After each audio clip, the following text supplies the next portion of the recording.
Fala pessoal, aqui quem fala é Marcos Fausti e eu estou com você para a gente falar um pouquinho mais de comunicação, para que você entenda como se posicionar muito bem e como realizar a sua comunicação de maneira efetiva. É isso mesmo, nem toda comunicação é efetiva. A comunicação, para ser efetiva, ela precisa fazer com que o interlocutor, né, ou seja, o emissor da mensagem e o destinatário tenham o mesmo entendimento, mas nem sempre isso acontece. Você vai entender por que isso nem sempre acontece e quais os mecanismos que fazem isso se dificultar e, em alguns casos, isso se facilitar. Acompanha todo o nosso vídeo, você vai gostar com toda certeza. Primeiramente, precisa entender qual o motivo daquela emissão. Qual o motivo pelo qual a gente está querendo repassar aquela mensagem. Qual o motivo pelo qual a gente está querendo buscar essa comunicação. Isso é primário, porque isso vai fazer com que a gente decida qual meio de entrega dessa mensagem vai ser mais adequada. Por exemplo, se eu quero uma conversa casual, talvez uma conversa frente a frente seja suficiente. Se porventura eu quero eternizar essa mensagem, talvez eu tenha que utilizar processos, talvez eu tenha que utilizar algum mecanismo para fazer com que isso possa ser acessível e acessado de tempos em tempos. Vídeo é uma boa forma de fazer esse acesso. Uma mensagem escrita também é uma boa forma. Textos, protocolos, muito utilizados para as indústrias, para a fábrica, para tudo mais, também é uma outra excelente forma. E, em alguns casos, até um áudio pode ajudar bastante. Então, o seu objetivo vai fazer com que você escolha qual o melhor meio de entrega dessa mensagem. Além do meio de entrega dessa mensagem, a gente não pode pensar só nisso. Nós temos também avaliar como essa pessoa vai interpretar do outro lado. Imagine que tem duas pessoas que se conhecem desde criança, né? Cada uma delas tem seus 50 anos. Como elas se conhecem desde criança, elas sabem dos trejeitos de cada uma delas e, se porventura elas pegam uma mensagem de texto, elas vão ler aquela mensagem de texto e vão até olhar para aquela mensagem lendo e praticamente pensando, essa pessoa falaria assim, você quase consegue escutar isso acontecendo, né? Mas imagine uma outra situação em que duas pessoas não se conhecem e remetem uma mesma mensagem de texto. Essa mensagem de texto ela pode ser entendida como uma mensagem quente, uma brincadeira ou uma mensagem fria, né? E isso varia do quanto você conhece a outra pessoa.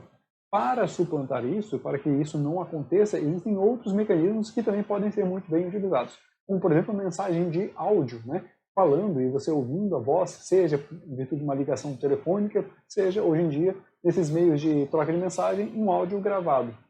Quando você escuta o áudio, você consegue identificar a entonação dessa voz.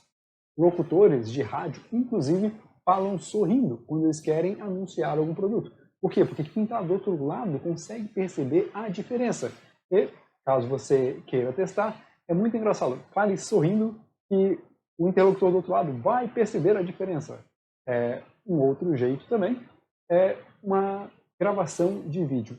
E o vídeo é muito mais vantajoso. Por quê? Porque além da mensagem, como você teria em texto, você também vai ter o benefício de ter a mensagem em áudio e notar as nuances, a empolgação, ou talvez tudo isso você consegue perceber com o áudio. Mas o vídeo, além disso, ainda tem as expressões faciais.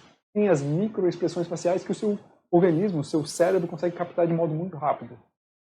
Tanto é que, em alguns casos, você olha uma pessoa, conversa, que seja por 30 segundos e você diz, não gostei muito daquela pessoa, não bateu o santo. Em outros casos, você olha para a pessoa e conversa e, adorei aquela pessoa. Às vezes a conversa foi muito rápida. Por quê? Porque tem mais um item que completa a mensagem. Então vamos lá. Tem a mensagem em si, tem a maneira de entrega dessa mensagem e, em alguns casos, quando nós temos imagem também, aí nós temos o benefício de conseguir ter microleituras. Isso acontece naturalmente a nossa vida inteira. Acontece quando nós conversamos com outra pessoa frente a frente. Por isso que, sempre que você tiver a oportunidade, busque uma maneira de entregar essa mensagem de modo mais completo. O seu interlocutor, o receptor daquela mensagem, vai se sentir muito mais beneficiado e a chance de ruído na mensagem, ou o que a gente chama de gaps na mensagem, será muito menor. Você não terá esses gaps todos na comunicação, entendeu? Busque sempre uma mensagem, um canal de mensagem mais completo para que você tenha mais êxito. E você também deve observar qual a formalidade dessa mensagem. Se for uma conversa entre dois amigos, é muito tranquila, você pode conversar de modo bem casual.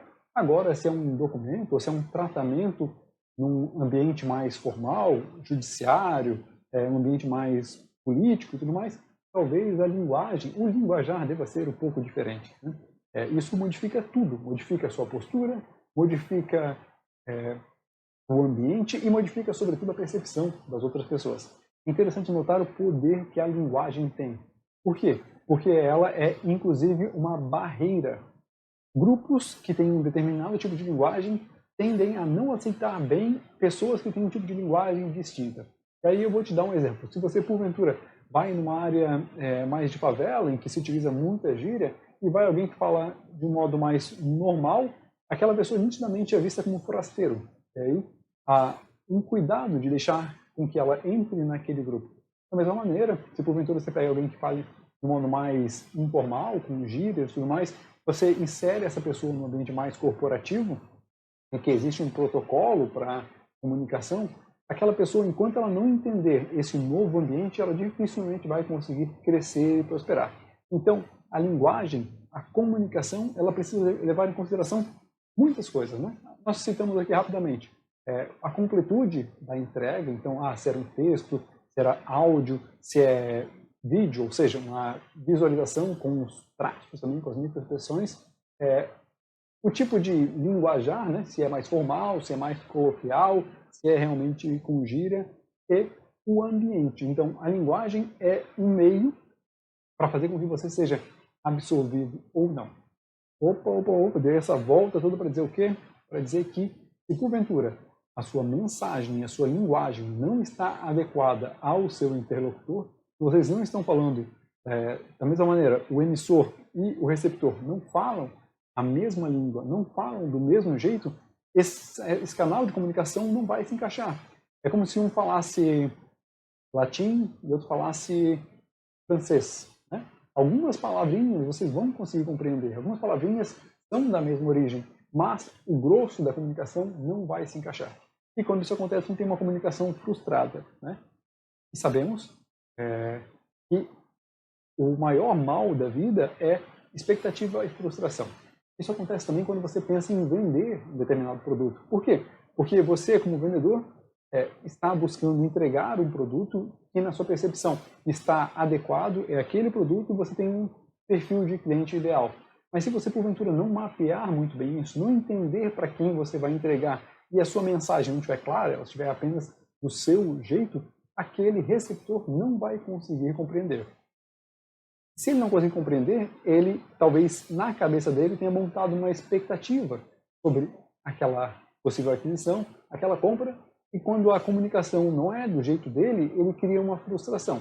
Então, se a comunicação está inadequada, se ele cria uma expectativa, e por qualquer motivo você não consegue encaixar exatamente naquela expectativa, você não vai conseguir proceder à venda. E venda, quando eu falo venda, é tudo, né? Venda é toda e qualquer interação entre duas pessoas, onde você tenha como objetivo convencer alguém ou influenciar alguém a fazer alguma coisa. Então você está vendendo a todo momento. Você vendia até quando era bebê, chorava. Então, eu estou chorando por quê? Porque eu quero fome. Isso era uma espécie de comunicação que, naquela época, com seus poucas habilidades, o outro lado da mensagem, ou seja, no caso a mãe desse exemplo, né, ela se esforçava para alcançar aquela mensagem. Então ela ficava adivinhando o que será que essa criança quer dizer. Quando ela entendia a mensagem, os dois saíam satisfeitos. A criança parava de chorar e era alimentada. Ou seja, mesmo que a comunicação fosse um pouco distinta, quando o interlocutor, ou nesse caso, né, o receptor, ele fazia muita força para alcançar essa mensagem, aí ele conseguia entender e os dois tinham um determinado nível de satisfação. Só que, no dia a dia, conforme a gente cresce e conforme a gente vai elencando prioridades, a gente tende a não ter receptores, ou seja, as pessoas que vão receber essa mensagem com tanto esforço assim. Um outro exemplo que poderia dar é se porventura existe uma área de conhecimento que só tem informações em inglês. Então significa que o receptor, se ele for de uma língua natal de uma outra área e ele não conhece também inglês, ele vai ter que fazer um esforço grande, relativamente grande, para conseguir captar aquele tipo de informação, né? Vamos supor que ele fale português, que as informações dessa área de conhecimento só existem, só sejam publicadas em inglês. Então, essa pessoa que fala português vai ter que se desdobrar para conseguir aprender inglês, para conseguir ter acesso a essa mensagem. Só que, para que isso aconteça, para que quem é receptor se desdobre para buscar aquele conhecimento, exige que aquela informação seja muito importante, aquela informação tenha muito valor. Mas no dia a dia nós sempre buscamos informações claras e de modo que as informações sejam mais acessíveis possíveis. Quanto mais acessível a sua informação for, maior o potencial de vendas, ou seja, maior o potencial de atender as pessoas, mais fácil aquela informação será absorvida, né? E aí maior o seu potencial de crescimento. Lembrando que a gente está falando aqui de comunicação como um todo, sim, mas aqui vamos aplicar a comunicação a negócios. Entendendo tudo isso, nós já conseguimos entrar nas outras facetas. A comunicação não é só isso. A comunicação também deriva do quanto você desperta na outra pessoa. Que sentimentos ela tem? Se ela tem repulsa, se ela tem um amor, uma paixão, se ela gostou do jeito que você falou, ou se porventura ela pensou que aquilo é lógico.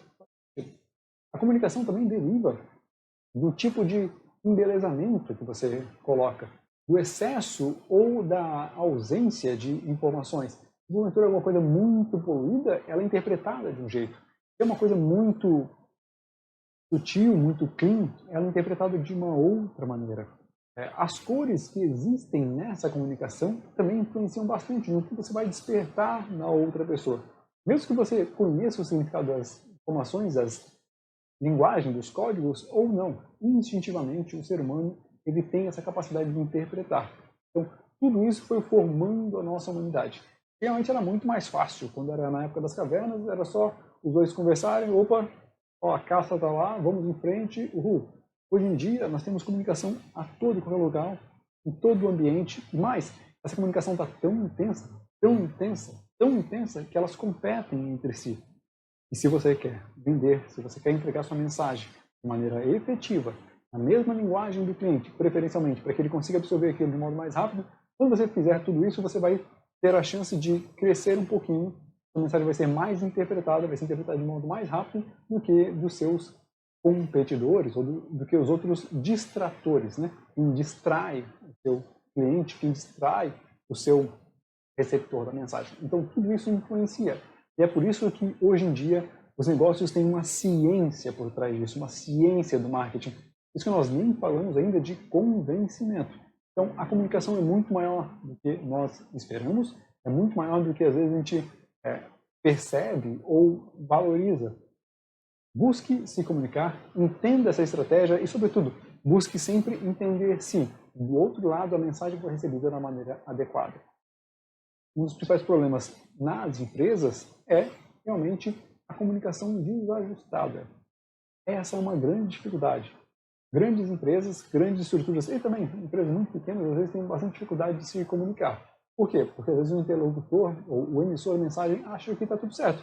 Eu tenho que falar isso e a pessoa tem a obrigação de entender. Só que aí ele também vai das motivações das pessoas. Então, entender todas essas facetas do negócio, entender todas essas facetas da comunicação vai fazer com que você cresça e cresça de modo muito mais eficiente. Seja bem-vindo, acompanhe toda a nossa série, todo o nosso material, que com toda certeza você vai melhorar muito a sua comunicação e na aplicação em âmbito social, em âmbito digital, você vai crescer muito mais. Tenha certeza. Uma das principais dificuldades para as empresas é estabelecer estruturas de vendas. Essas estruturas de vendas elas podem obter o benefício da internet com automações, com estruturas, buscando sempre quem está mais aquecido, quem está mais envolvido. Mas para que isso tudo aconteça, você precisa superar a primeira barreira. É entender, 1, o que comunicar. 2, como comunicar. 3, para quem comunicar. Tudo isso você vai aprender conosco. Acompanhe nos próximos materiais.